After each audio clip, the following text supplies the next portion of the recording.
The location is hidden. This is meant to be a safe house.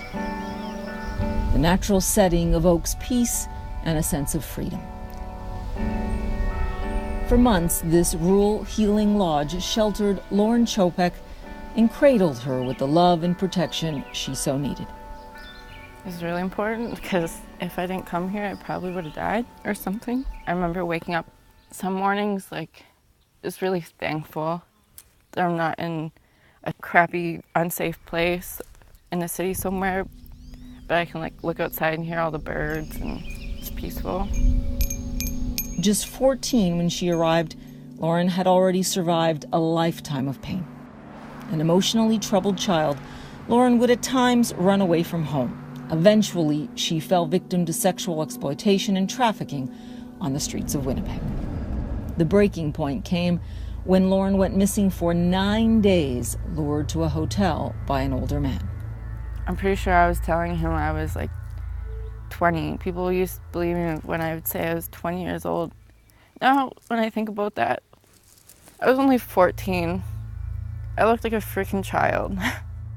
It's only now, 5 years later, that she realizes how vulnerable she was. When you experience sexual abuse, it's really confusing. You never know if it's your fault or is it theirs. Lauren blamed herself, and that made healing that much more difficult.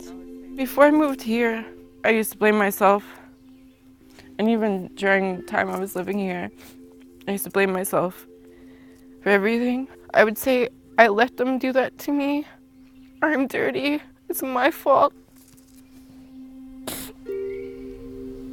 But here at the Healing Lodge, named Hands of Mother Earth, or Home, Lauren says she truly came to understand that she was a victim.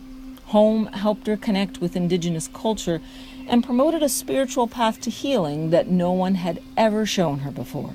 When you look at yourself and all you see is bad, someone else will look at you and all they'll see is good. This was my safe place. These staff were my family. Diane Red Sky is the executive director of Mama Way, the charity that conceived of and runs Home.